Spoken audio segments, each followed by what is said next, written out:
Good morning बच्चों 10th class. आज हम साइंस में आपका लेसन 13 पढ़ेंगे, जो है विद्युत धारा का चुंबकीय प्रभाव। तो चलिए सबसे पहले हम आपको बताते हैं कि चुंबक क्या होता है। चुंबक देखिए, आप लोग सुनी होंगी, जो लोहे से बनी वस्तुओं को अपनी ओर आकर्षित करता है ना।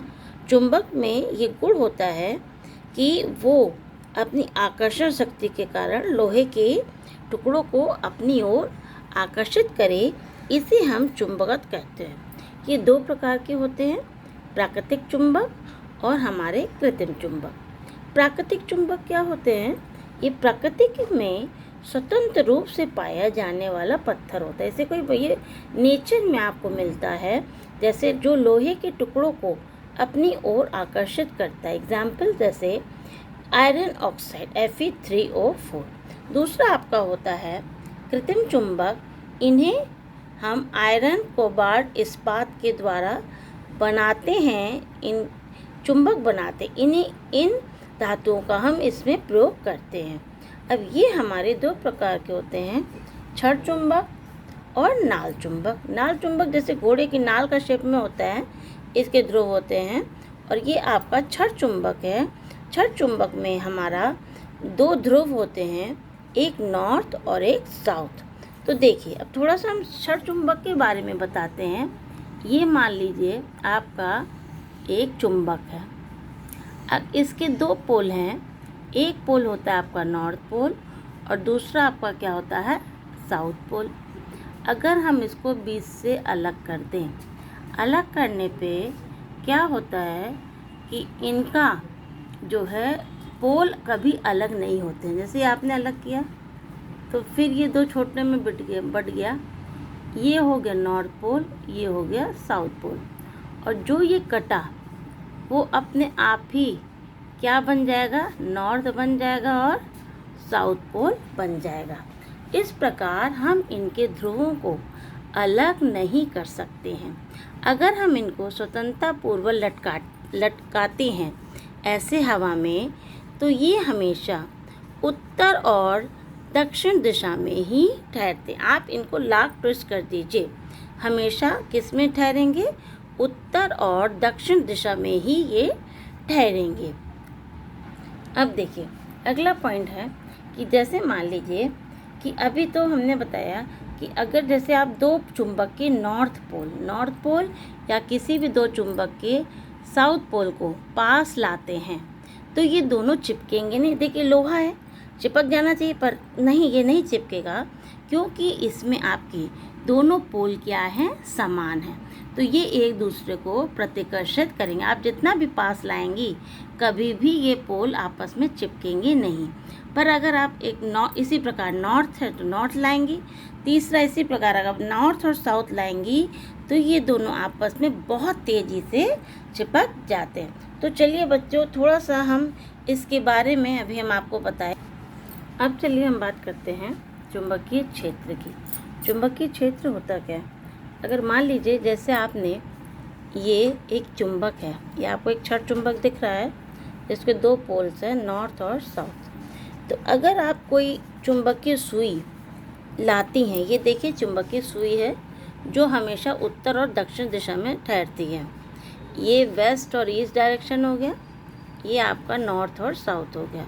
इस चुंबकीय सुई के द्वारा आप इस चुंबकीय बल रेखाएं खींचते हैं, और ये अगर आप इसके पास लाएंगी तो ये चुंबकीय सुई आपकी इस तरह चलेगी, ये आपका नॉर्थ से निकलेगी और साउथ पे ये बल रेखाएं जाएंगी। तो धीरे धीरे ये इस तरह आप खींचती जाएंगी बल रेखाएं, यहाँ नॉर्थ, यहाँ साउथ, फिर यहाँ नॉर्थ, यहाँ साउथ। इस प्रकार आप खींचती जाएंगी और जब इन पॉइंट्स को मिलाएंगी तो हमको एक वक्र रूप में चुंबकीय बल रेखाएं प्राप्त होती हैं। ये चुंबकीय बल रेखाएं हमारी, तो चुंबकीय क्षेत्र हमारा क्या होता है कि किसी भी चुंबक के चारों ओर का वह क्षेत्र जिसमें हम चुंबकीय बल का अनुभव कर सके। बल का अनुभव कैसे, मतलब अगर आप कोई बहुत दूर इससे कोई चुंबक रखती हैं, तो उस चुंबक के और इस चुंबक के बीच में कोई बल काम नहीं करेगा। पर अगर मान लीजिए आप एक चुंबक यहाँ रख देती हैं और इसको इसको धीरे धीरे इसके पास लाती हैं तो आप देखेंगी कि ये चुंबक इस चुंबक को अपनी ओर क्या कर रहा है, आकर्षित कर रहा है। तो चुंबकीय क्षेत्र हमारा क्या होता है, किसी चुंबक के चारों ओर का वह क्षेत्र जिसमें हम चुंबकीय बल का अनुभव कर सकें, उस क्षेत्र को हम चुंबकीय क्षेत्र कहते हैं। अब देखिए, अब हम इसके बाद जो नेक्स्ट हमारा आते हैं, चुंबकीय बल रेखाएं हमारी क्या होती हैं। देखिए, तो चुंबकीय क्षेत्र की तीव्रता या बल रेखाएं क्या होती है। चुंबकीय बल रेखाएं किसी बिंदु पर खींची गई वो काल्पनिक स्पर्श रेखा होती है जो कि चुंबकीय क्षेत्र की दिशा को बताती है।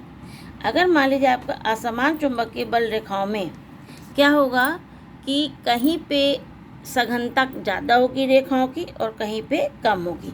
तो जहाँ पे मान लीजिए आपकी चुंबकीय बल रेखा ऐसे आई, यहाँ आई, यहाँ पे यहाँ आई, फिर आपकी ऐसे गई। अब देखिए, ध्रुवों के पास आपकी बल रेखाएं क्या है, बहुत पास पास हैं। तो ध्रुवों पे इनकी सघनता क्या होती है, अधिक होती है। तो जहाँ सघनता अधिक होगी वहाँ उनकी तीव्रता भी क्या होगी, बहुत अधिक होगी। और जहाँ ये दूर दूर हो जाती हैं वहाँ पे इनकी तीव्रता जो है वो क्या होगी, बहुत कम होगी। अब देखिए कुछ नोट्स हैं इसमें कि चुंबकीय बल रेखाओं के गुण क्या होते हैं। देखिए, चुंबकीय बल रेखाओं के गुण, बल रेखाएं नॉर्थ से, ये देखिए आप, बल रेखाएं, चुंबकीय बल रेखाओं के गुण, बल रेखाएं नॉर्थ से साउथ की ओर जाती हैं, क्लोज्ड कर्व, बंद वक्र के रूप में होती है। ये देखिए आपका बंद वक्र है ना, तो ये बंद वक्र के रूप में होती हैं।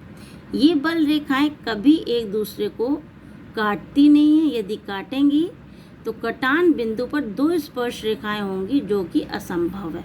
मतलब ये देखिए यहाँ पे कभी एक दूसरे को काट नहीं रही हैं। ऐसा नहीं है कि एक बल रेखा आपकी ऐसे की तो दूसरी आपकी ऐसे चली जाएगी, ऐसे नहीं काटेंगी है। कभी भी ये बल रेखाएं एक दूसरे को काटती नहीं हैं और इनकी एक बिंदु पे एक ही स्पर्श रेखा इनकी खींची जा सकती है जो चुंबकीय क्षेत्र की दिशा को व्यक्त करती है। चुंबक के ध्रुवों के पास चुंबकीय क्षेत्र प्रबल होता है और ध्रुव से दूर जाने पर चुंबकीय क्षेत्र का मान घटता जाता है, प्रबलता उसकी घटती जाती है। एक समान चुंबकीय क्षेत्र की बल रेखाएं आपस में समांतर व बराबर होती है। जिस जगह आपका चुंबकीय क्षेत्र समान होता है, जैसे मान लीजिए यहाँ पे आपने एक चुंबक ये बनाया, दूसरा चुंबक ये बनाया, दोनों समान चुंबक है, तो इसके बीच में जो चुंबकीय क्षेत्र है वहाँ पे ये बल रेखाएं हमारी क्या होंगी, समांतर होंगी। अब हम नेक्स्ट टॉपिक पे आते हैं, विद्युत धारा का चुंबकीय प्रभाव। जैसे कि एक स्थिर आवेश केवल विद्युत क्षेत्र उत्पन्न करता है, ठीक उसी प्रकार चुंबक भी हमारा चारों ओर चुंबक उत्पन्न करता है, चुंबकीय क्षेत्र उत्पन्न करता है। तो अर्थात किसी भी विद्युत धारा का चुंबकीय प्रभाव का क्या मतलब, जब आप किसी परिनालिका में या धारावाहिक में या तार में, किसी धारावाही में आप विद्युत धारा प्रवाहित करती हैं तो उसके चारों ओर चुंबकीय क्षेत्र उत्पन्न हो जाता है। इस चीज़ को हम विद्युत धारा का चुंबकीय प्रभाव कहते हैं। ये देखिए यहाँ पे देखिए एक तार है, ठीक है, ये हमारा क्या है, ये की है, ये बैटरी है, ये अमीटर है। अमीटर क्या होता है, धारा नापने के काम आता है। रियोस्टेट क्या होता है, रियोस्टेट हमारा धारा मापी होता है, रियोस्टेट जिसके द्वारा हम धारा का मान कम या ज़्यादा कर सकते हैं। धारा नियंत्रक, रियोस्टेट को हम धारा नियंत्रक कहते हैं। इसका निशान इस तरह बनाते हैं और इस तरह, क्या मतलब कि इसमें जो है हम इसके धारा नियंत्रक का जैसे आपको समझ में आ रहा है कि इसके द्वारा हम धारा का मान कम या ज़्यादा कर सकते हैं। अब अगला जो है, तो इसमें देखिए जब हमने इस तार में विद्युत धारा प्रवाहित की तो इसके चारों ओर एक चुंबकीय क्षेत्र उत्पन्न हो गया। कैसे पता लगेगा, जब आप इसके बीच में कोई चुंबक ले जाएंगी तो वो उसको अपनी ओर आकर्षित करेगा और बंद करने पर चुंबकीय क्षेत्र का मान क्या हो, खत्म हो जाएगा। तो इसके द्वारा हम धारा का मान बढ़ाने पे क्षेत्र का मान बढ़ जाता है। उसी प्रकार हम देखेंगे कि अब जो हमारा है, तो हमारा क्या हो गया, किसी भी धारावाहिक के चालक के चारों ओर चुंबकीय क्षेत्र के उत्पन्न होने की घटना को हम क्या कहते हैं, विद्युत धारा का चुंबकीय प्रभाव कहते हैं। अब देखिए, बल रेखाओं की दिशा को ज्ञात करने के नियम। कई साइंटिस्ट ने दिए अपने नियम। पहला दिया मैक्सवेल का दक्षिणावर्ती पेच का नियम। पेच का नियम, जैसे मान लीजिए एक पेच है और आप दीवार में ऐसे घुमा रही हैं, ये देखिए आप ऐसे घुमा रही हैं, तो हमारा पेच कहाँ, अंदर जाएगा और हमारी रेखाएं कैसे आ रही हैं, देखिए इसके चारों ओर आ रही है ना, ये देखिए ऐसा सूट जाता।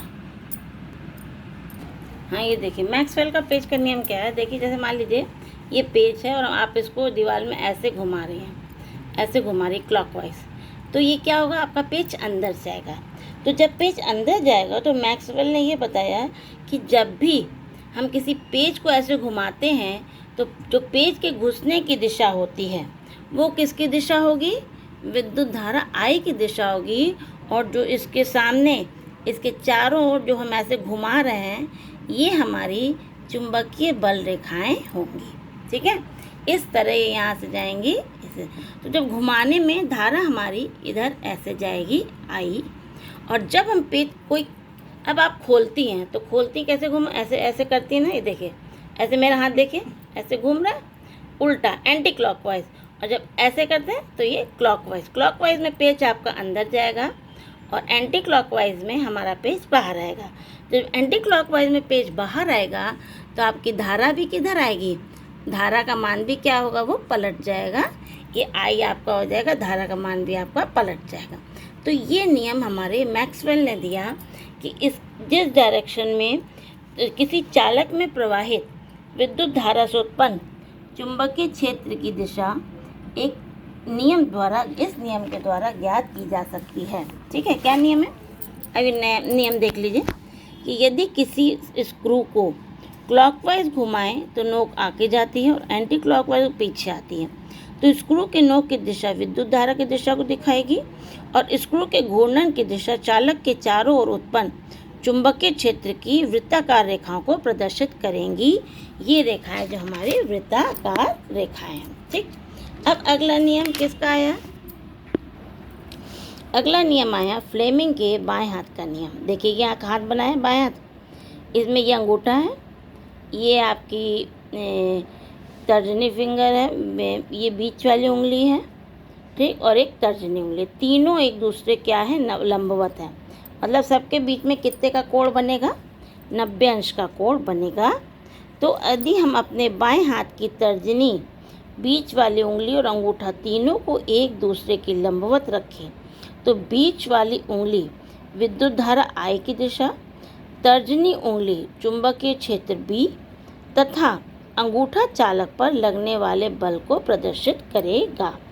ठीक है, तो ये हमारा, आप इसको शॉर्ट फॉर्म में कर सकते हैं।